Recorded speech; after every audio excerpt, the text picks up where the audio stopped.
सियासत से जुड़ी बड़ी खबर आपको दे दें। 4 और 5 अक्टूबर को बिहार जाएगी निर्वाचन आयोग की टीम। ये देखिए अपडेट आ चुका है। 4 और 5 अक्टूबर को बिहार पहुंचने वाली है निर्वाचन आयोग की टीम। चुनाव ऐलान से पहले बिहार का दौरा ईसी की टीम करेगी। पुलिस प्रशासनिक अफसरों से मुलाकात करेगी ये टीम। और देखिए अक्टूबर के पहले हफ्ते में माना जा रहा था कि चुनाव तारीखों का ऐलान हो जाएगा, और इसी कड़ी में अब देखिए खबर आ गई है कि 4 और 5 अक्टूबर को निर्वाचन आयोग की टीम बिहार का दौरा करेगी। दिल्ली संवाददाता नीरज कुमार हमारे साथ जुड़ चुके हैं।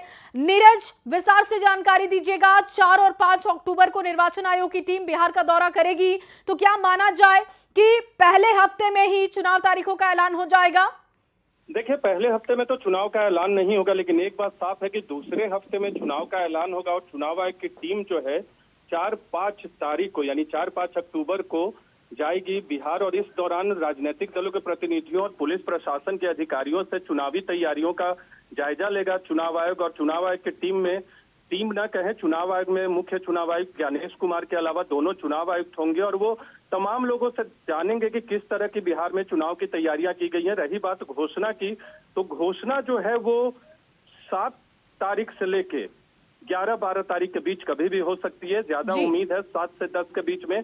और एक और अहम जानकारी दे दे, 3 तारीख को यानी 4 अक्टूबर से पहले 3 अक्टूबर को चुनाव आयोग जो है बिहार के लिए नियुक्त पर्यवेक्षकों के साथ भी दिल्ली में एक बैठक करेगा। इसमें भी चुनाव से जुड़ी बातें होंगी। नीरज, बहुत शुक्रिया आपका तमाम जानकारी के लिए। तो देखिए माना जा रहा है कि 3 तारीख को, जैसा कि नीरज भी जानकारी दे रहे थे, कि दिल्ली में मीटिंग होगी, मुलाकात होगी पर्यवेक्षकों के साथ, और उसके बाद 4 और 5 तारीख को निर्वाचन आयोग की तरफ से वहां पर ज्ञानेश कुमार पहुंचेंगे, वो दौरा करेंगे। 4 अक्टूबर को तीनों चुनाव आयुक्त बिहार में होंगे, और इसके बाद माना जा रहा है कि 7 से लेकर 10 तारीख के बीच में चुनाव तारीखों का ऐलान हो सकता है। और वहीं बिहार के मुख्यमंत्री नीतीश कुमार ने एक बार फिर से लालू प्रसाद पर परिवारवाद को लेकर हमला किया है। दूसरी ओर केंद्रीय गृह मंत्री अमित शाह ने भी तेजस्वी यादव और लालू प्रसाद का जिक्र करते हुए आरजेडी को घेरा है। आपको दिखाते हैं ये खास रिपोर्ट।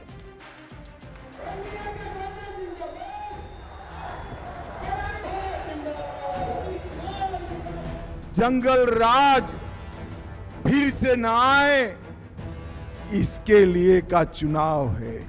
चुनावी मोड में आ चुकी बिहार की राजनीति में एक बार फिर परिवारवाद का मुद्दा गूंजने लगा है। कटिहार में भरे मंच से सीएम नीतीश कुमार ने बिना नाम लिए लालू प्रसाद पर जबरदस्त प्रहार किया।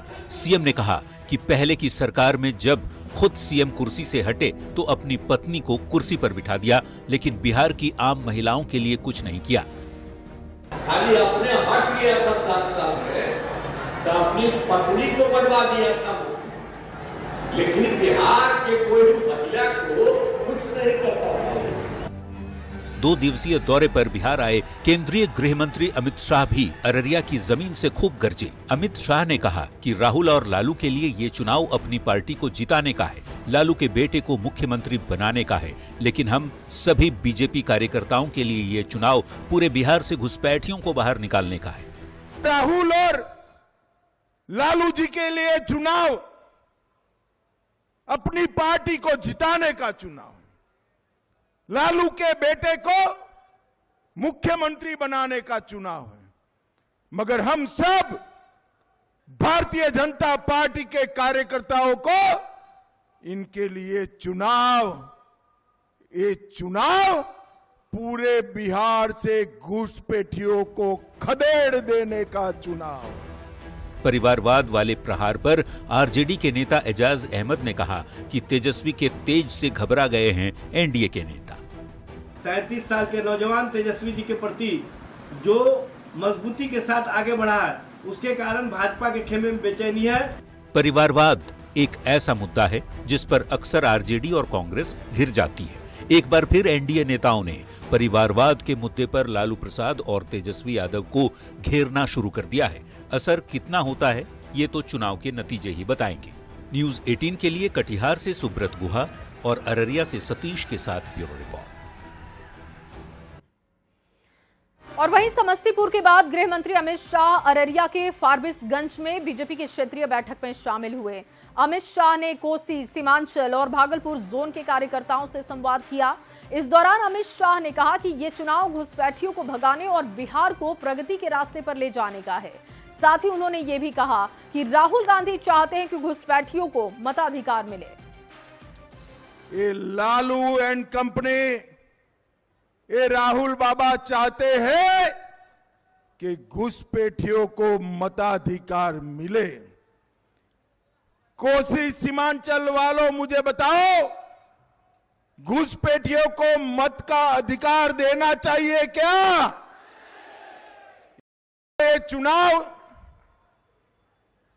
बिहार को प्रगति के रास्ते पर ले जाने का चुनाव है। बिहार से घुसपैठिए को निकालने का चुनाव। ये चुनाव लालू राज फिर से न आए, जंगल राज फिर से न आए, इसके लिए का चुनाव है। और ये चुनाव देश को मजबूत करने का चुनाव है, मोदी जी को मजबूत करने का चुनाव है। और देखिए, वहीं अमित शाह के घुसपैठिए वाले बयान पर अब सियासत गर्मा गई है। अलग अलग दलों की तरफ से इस पर रिएक्शन आ रहे हैं, आपको सुनवाते हैं। वोट चोरी से चुनाव जीतकर गृह मंत्री बने अमित शाह जी बताएं कि उनकी सरकार ने 2014 से लेकर अब तक कितने घुसपैठियों की पहचान की और उन्हें देश से बाहर निकाला। बिहार में हुए एसआईआर में कुल कितने घुसपैठियों की पहचान हुई, चुनाव आयोग का लठायत बन रहे भाजपाई ये भी बताएं। जब चुनाव आयोग अपने हलफनामे में घुसपैठिए का जिक्र नहीं करता है, जब चुनाव आयोग के द्वारा 65 लाख वोटर्स के नाम डिलीट किए गए, उसमें एक भी घुसपैठिए नहीं मिलते हैं, लेकिन आप केंद्रीय गृह मंत्री हैं, आप एक जिम्मेदार पद पर बैठे हुए व्यक्ति हैं, लेकिन चुनाव आते ही आप डेमोग्राफी चेंज की बात करने लगते हैं। राष्ट्र विरोधी तत्वों के वोटिंग राइट्स की बात करते हैं। कांग्रेस और राहुल गांधी दोनों को बिहार में मुंह की खानी पड़ेगी। बिहार की जनता ने ठाना है राष्ट्र विरोधी तत्वों को बिहार से भगाना है।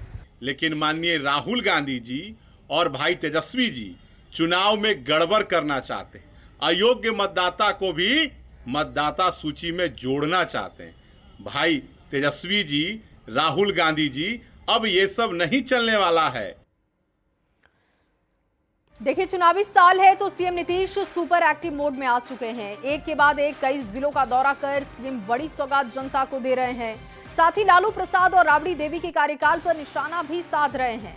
मुख्यमंत्री नीतीश कुमार के ये सुपर एक्शन कितना गेम चेंजर साबित होगा, इस पर आपको खास रिपोर्ट दिखाते हैं।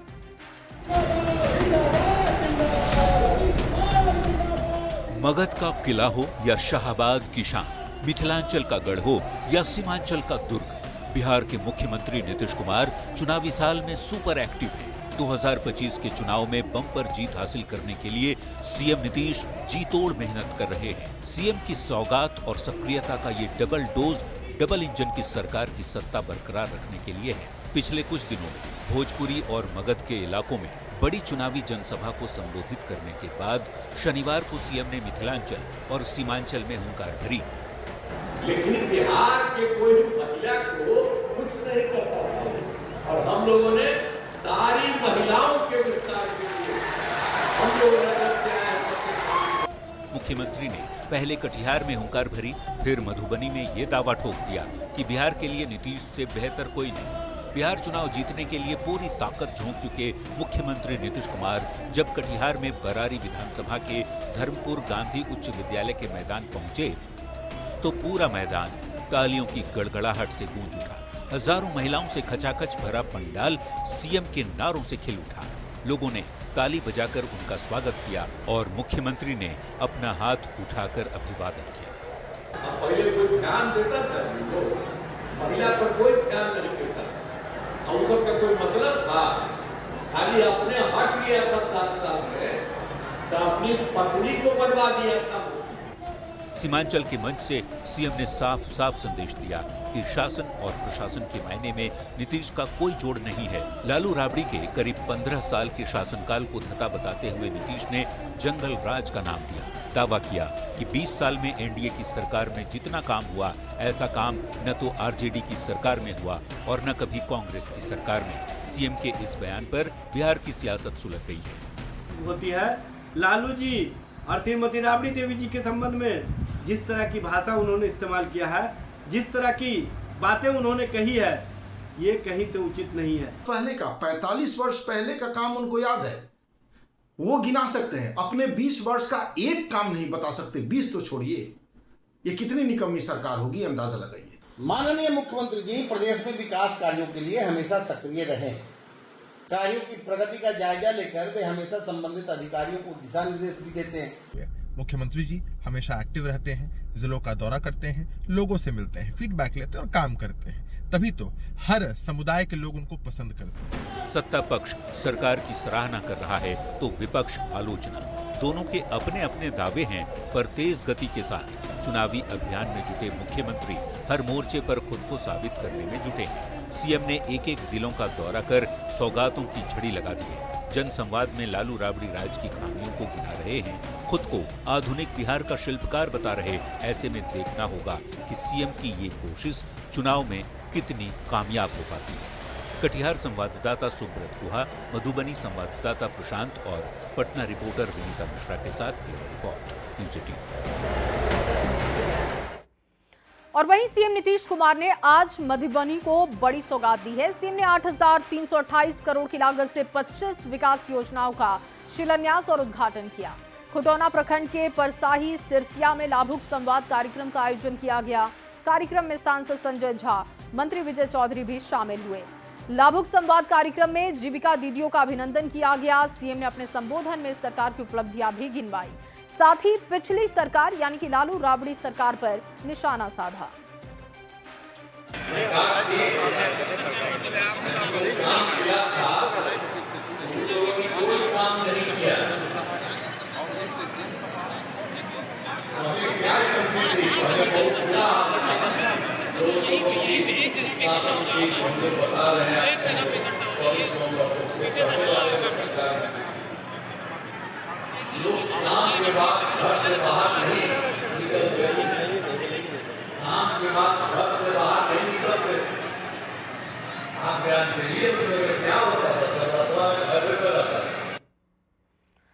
तो मुख्यमंत्री नीतीश कुमार ने मधुबनी में एक साथ कई योजनाओं का शिलान्यास और उद्घाटन किया। उन्होंने 8,328 करोड़ रुपए की लागत से 25 योजनाओं का शिलान्यास और उद्घाटन किया। सभा को जेडीयू के राष्ट्रीय कार्यकारी अध्यक्ष संजय झा ने मैथिली में संबोधित किया। संजय झा ने कहा कि नीतीश कुमार के राज में मिथिला का बहुत ज्यादा विकास हुआ। कोसी नदी पर पश्चिम कोसी नहर परियोजना के विस्तारीकरण, नवीनीकरण और आधुनिकीकरण का काम होने से मधुबनी जिले के 20 प्रखंडों और दरभंगा जिले के 16 प्रखंडों के किसानों को फायदा भी पहुंचेगा। मधुबनी जिले के विकास कार्यों को नई गति और दिशा भी मिलेगी।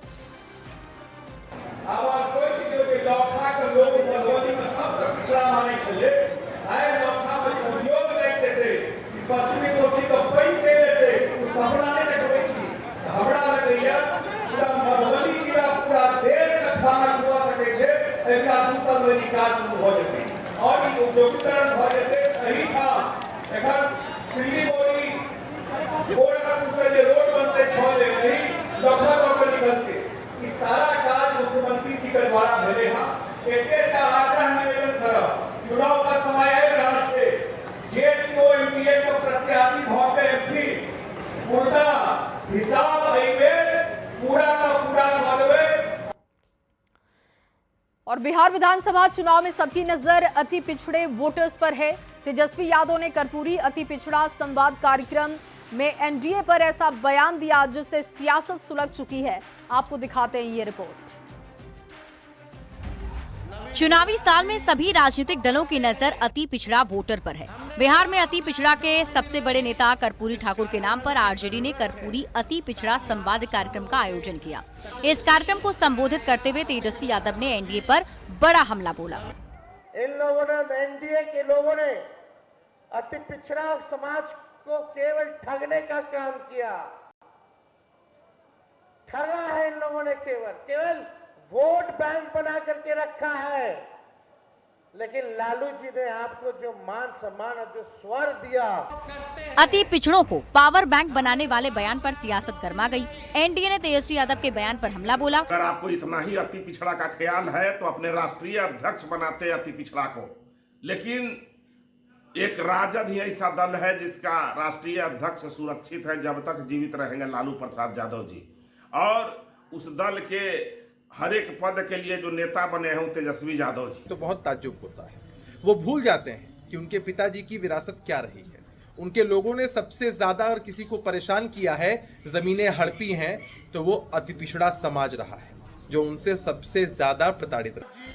चुनावी साल में बिहार में सभी राजनीतिक दल जातीय समीकरण के जरिए जीत प्लान तैयार कर रहे हैं। बिहार में अति पिछड़ा वोटर की तादाद 26% है। ऐसे में हर कोई अति पिछड़ों को अपने पाले में करने के अभियान में जुट गया है। ईबीसी वोटर एनडीए के समर्थक माने जाते हैं। ऐसे में तेजस्वी ने इस बार उन्हें साधने की तैयारी शुरू कर दी है। पटना से न्यूज 18 के लिए रजनीश कुमार के साथ ब्यूरो रिपोर्ट, न्यूज 18। और वहीं बिहार की सियासत में तेज प्रताप यादव अपने बलबूते मुकाम हासिल करना चाहते हैं। तेज प्रताप यादव से जब ये पूछा गया कि उनकी पार्टी के पोस्टर में उनके पिता लालू प्रसाद और माता राबड़ी देवी की तस्वीर क्यों नहीं है, तो तेज प्रताप ने मंचे हुए नेता की तरह सियासी साहस और चतुराई से जवाब दिया है। दिखाते हैं आपको इस रिपोर्ट में।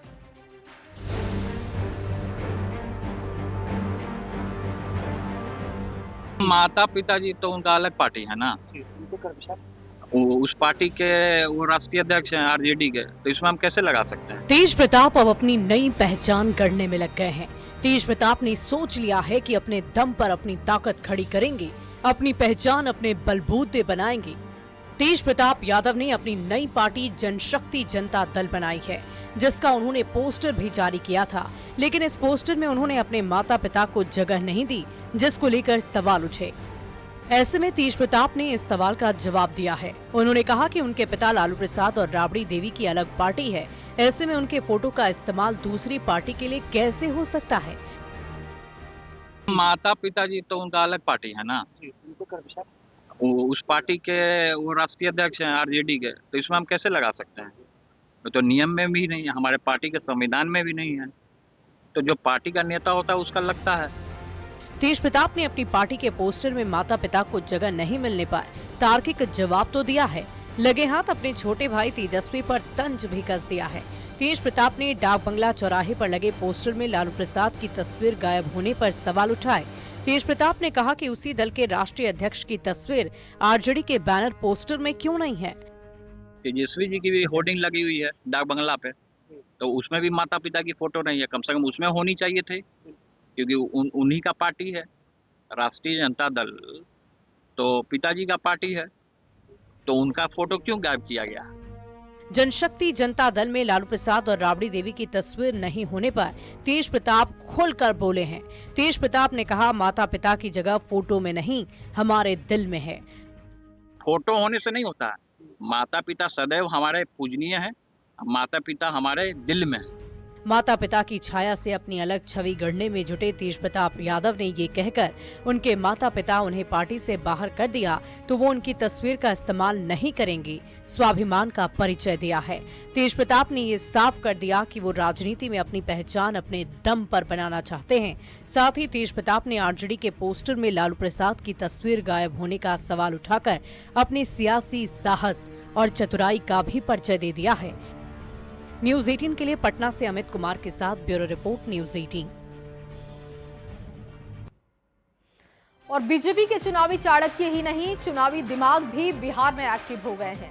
चुनाव प्रभारी बनाए गए धर्मेंद्र प्रधान ने चुनावी कैंपेन का मोर्चा संभाल लिया है। धर्मेंद्र प्रधान ने आज पटना के गली मोहल्ले और चौक चौराहों पर लोगों से बात की और दावा किया है कि दोबारा एनडीए की सरकार बनने से कोई नहीं रोक सकता। ये रिपोर्ट आपको दिखाते हैं।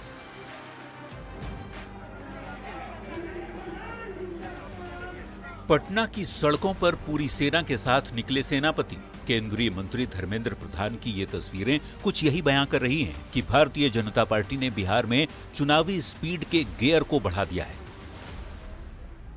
बीजेपी ने उस इम्पैक्ट प्लेयर को चुनावी मैदान में उतार दिया है जो विपक्ष के खिलाफ चुनावी रणनीति के माहिर खिलाड़ी हैं।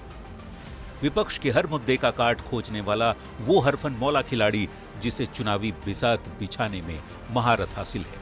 ओबीसी समुदाय से आने वाले बिहार बीजेपी के चुनाव प्रभारी धर्मेंद्र प्रधान जब शनिवार को पटना में डोर टू डोर कैंपेन के लिए निकले तो उन्होंने ये मैसेज देने की कोशिश की कि बिहार में पिछड़ा वोट जिसका है वही सत्ता में अगला है।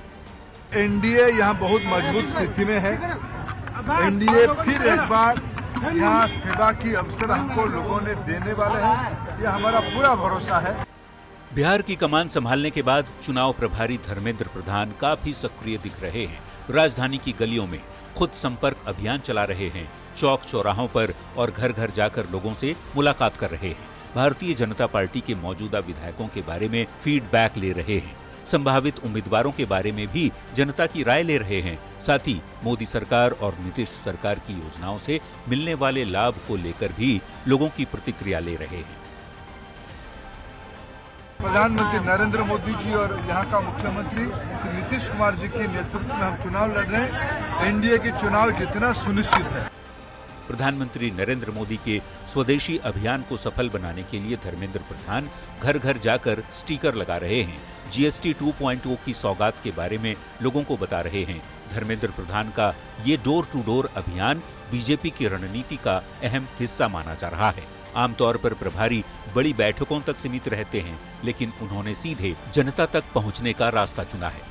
माननीय धर्मेंद्र प्रधान जी, माननीय रविशंकर प्रसाद जी और भारतीय जनता पार्टी के कार्यकर्ता इस क्षेत्र में स्वदेशी कैंपेन को लेकर घर घर दुकान दुकान संपर्क का अभियान कर रहे हैं। धर्मेंद्र प्रधान को बीजेपी का अनुभवी रणनीतिकार माना जाता है। बिहार और झारखंड की सियासत पर इनकी पकड़ ऐसी है कि 2014 में बिहार का जिम्मा संभालने वाले प्रधान ने लोकसभा की 30 से ज्यादा सीटों पर पार्टी को जीत दिलाई थी और 2014 में ही झारखंड की अस्थिर सियासत में पहली बार ऐसी सरकार बनवाई कि कोई सीएम पहली बार 5 साल का कार्यकाल पूरा कर सका।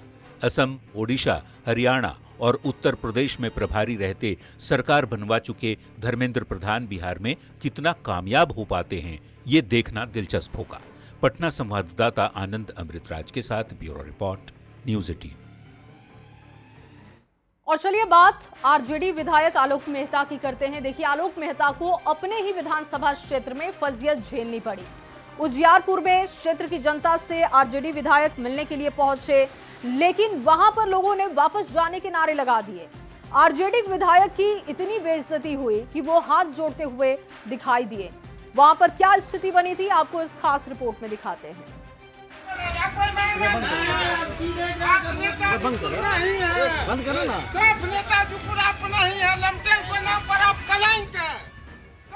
बड़े बेआबरू होकर विधायक जी जनता के कूचे से निकले। ये तस्वीरें हैं समस्तीपुर के उजियारपुर विधानसभा क्षेत्र के जाहिद गांव की, जहां आरजेडी विधायक आलोक मेहता अपने क्षेत्र की जनता से मिलने पहुंचे थे, लेकिन जनता उनसे इतनी नाराज थी कि उन्हें भारी विरोध का सामना करना पड़ा। आलोक मेहता लोगों से मिलने पहुंचे थे, उनकी समस्याएं जानने के लिए आए थे, लेकिन लोगों ने कहा आप वापस चले जाइए। जनता ने विधायक जी से दो टूक कह दिया कि आप 5 साल में तो क्षेत्र में नजर नहीं आते, जब चुनाव आया तो वोट मांगने चले आए। विधायक जी की हालत ऐसी हो गई कि उन्होंने मीडिया से कैमरा बंद करने को कह दिया। बंद करो ना। विधायक जी के खिलाफ गुस्सा इतना है कि जब विधायक आलोक मेहता ने लोगों से काम बताने को कहा तो लोगों ने साफ कह दिया ये काम आपसे नहीं होने वाला। 9 मीटर जो लोहा वाला पोल था वो 11,000 वाला एक महीना में कैसे होगा बताइए। आप लिखाइए ना, पहले लिखवाए थे, फोन नंबर अभी लिखवाइए ना, अभी मांग रहा है, नहीं होने वाला है, हम जानते हैं। लिखाइए नहीं होने वाला। उजियारपुर के जाहिद गांव में आरजेडी विधायक आलोक मेहता को जनता के भारी गुस्से का सामना करना पड़ा। जनता ने उन्हें यहां तक सुना दिया कि आप लालटेन के नाम पर कलंक हैं। जनता के गुस्से के सामने विधायक सिर्फ हाथ जोड़ते ही नजर आए। न्यूज़ 18 के लिए समस्तीपुर से मुकेश कुमार की रिपोर्ट।